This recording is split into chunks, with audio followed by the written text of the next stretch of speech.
pas leur habitude de manger la manne. Amen.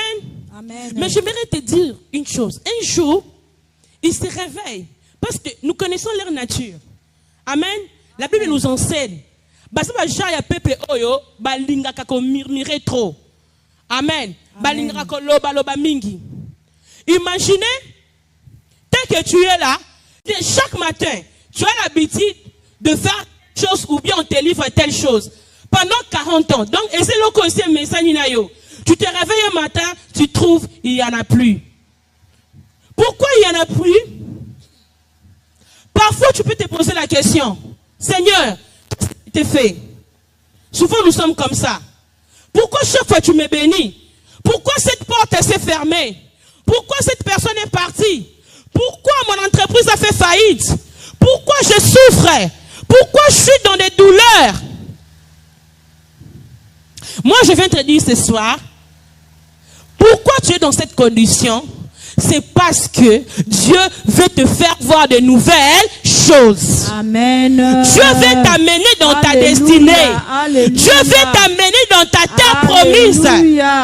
C'est pour cela Dieu, il avait arrêté de les nourrir avec la manne. Parce qu'ils étaient aux frontières de la terre promise. Ils étaient à la porte de la terre promise. La terre promise, c'est le pays qui coule les laits et le miel. Tu n'as plus besoin de la manne. Oh, Jésus. Oui, la manne n'était pas mauvaise. La manne t'a servi de nourriture pendant 40 ans. Oui, c'est fini. Parce que la vie est faite de saisons. Si tu ne comprends pas les saisons de la vie, tu vas être amer. Ah, tu vas être aigri. Il y a des moments, Dieu ferme une porte. Cette porte n'était pas mauvaise. Mais pour t'amener dans une autre porte de grandeur. Amen.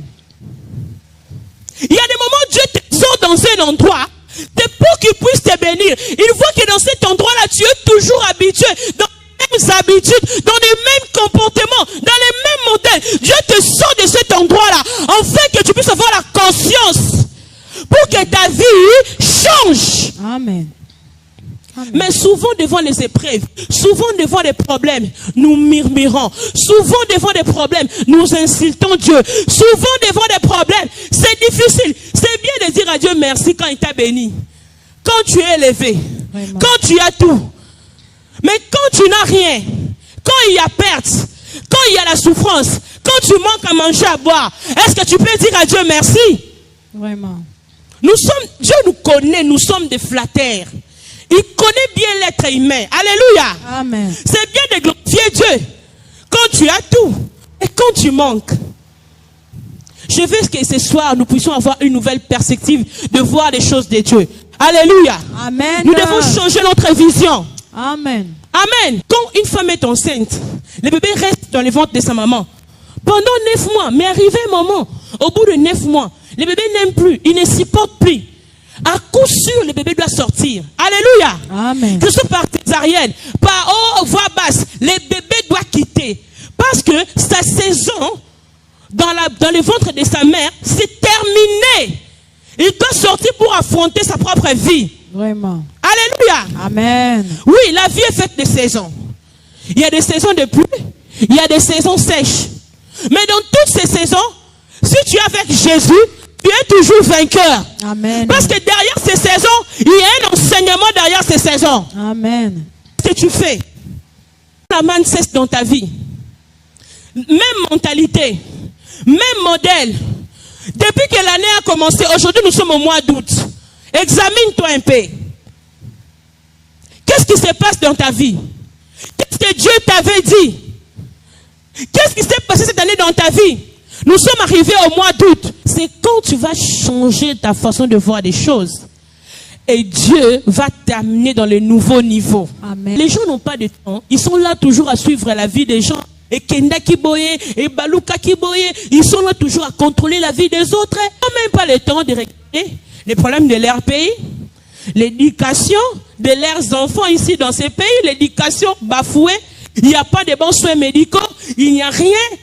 Alléluia. Amen. Il y a la pauvreté, il y a la misère. Les gens n'ont pas le temps de réfléchir sur les problèmes importants de leur pays.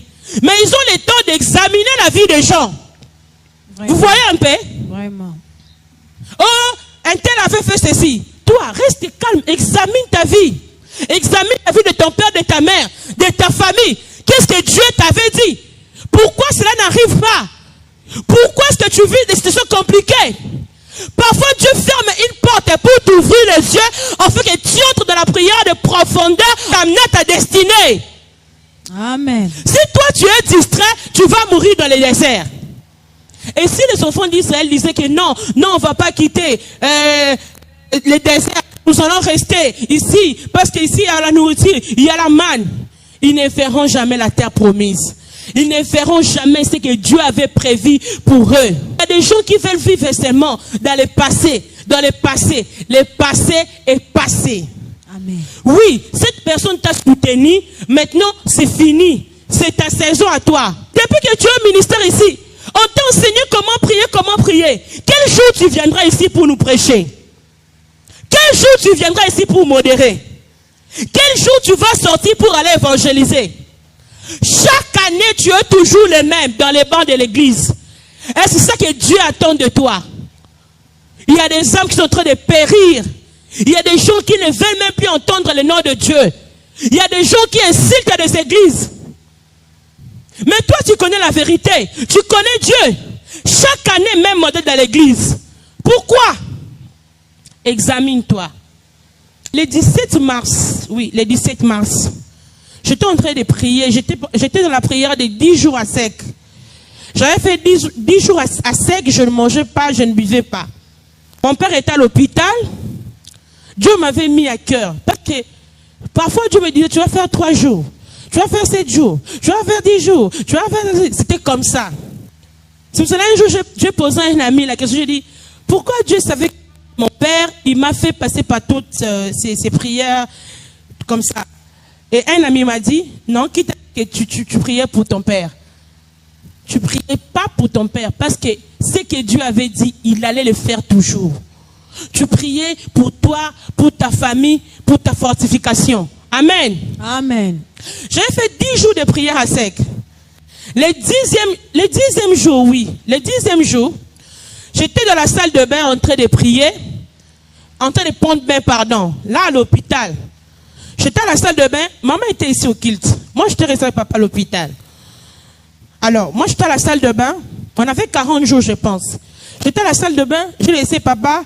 Il y avait les gardes malades et puis papa Antoine était là aussi. Je suis entré dans la salle de bain, j'ai pris bain. Quand j'ai fini, le Saint-Esprit, je n'ai pas compris. Je prie directement. J'avais l'essuie dans mon corps. Je me suis agenouillé toujours dans la salle de bain. Je commençais directement à prier. Je commençais vraiment à prier. J'ai ouvert l'eau de la douche pour que les gens n'attendent pas. J'étais en train de prier en larmes. Je priais vraiment. J'étais en larmes. Pendant que je priais en larmes, je fais comme si je somnolais. Je vois, nous étions dans la voiture. On partait. Dans une voiture. On partait. Dans cette voiture, il n'y avait pas d'issue de sortie. La route était ténébreuse. Il n'y avait pas de chemin. Vous voyez les gens de tunnels comme en Europe. Vous voyez? Il fait noir. Il y avait une ténèbre énorme. J'étais moi, ma soeur, nous étions dans la voiture. On partait dans cette voiture. Quand on partait, moi j'avais fermé les yeux. J'ai dit, Seigneur, il fait tout noir. Il n'y a pas de route. Nous sommes dans ces tunnels. Je ne sais même pas si nous allons nous cogner, si nous allons faire l'accident, je ne sais pas ce qui va nous arriver. J'étais seulement comme ça, dans cette position, en train de prier, mais j'avais tellement peur que tout pouvait nous arriver. Ma soeur était au téléphone en train de causer, elle était à l'aise. Israël était à mes côtés, elle aussi, mais moi je vais fermer les yeux, je ne voulais pas voir.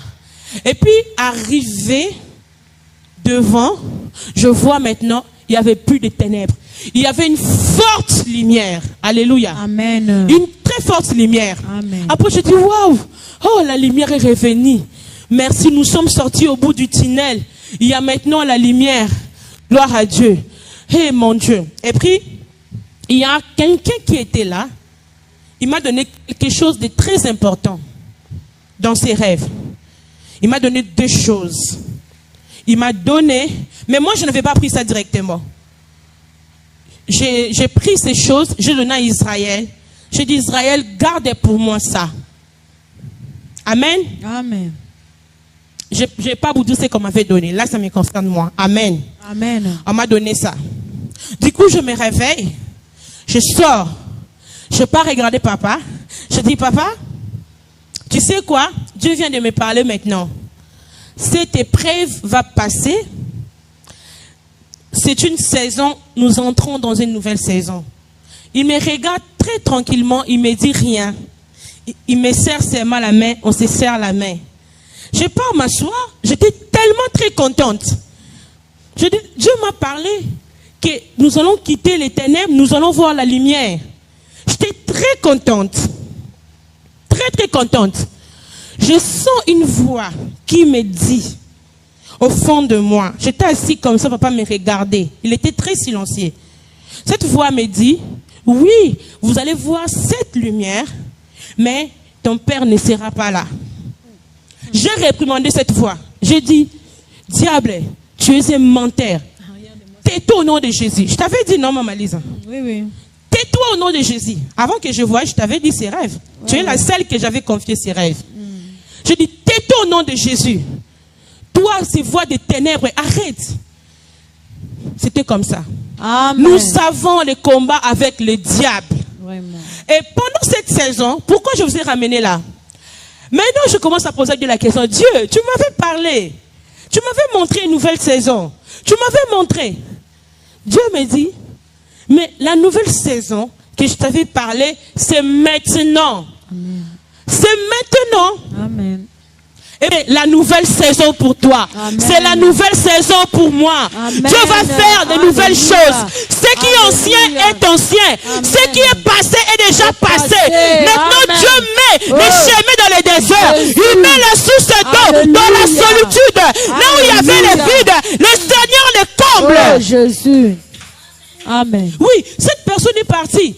Parfois c'est ton père, il t'a accompagné, tu es déjà près de la frontière, mais l'épreuve arrive, tu veux abandonner, tu n'entreras pas dans la terre promise. Pourquoi? Parce que la manne a cessé. Amen. Quand Ruth avait perdu son mari, et Naomi était devenue veuve, amen, sa belle-mère, et Orpah, amen. Amen.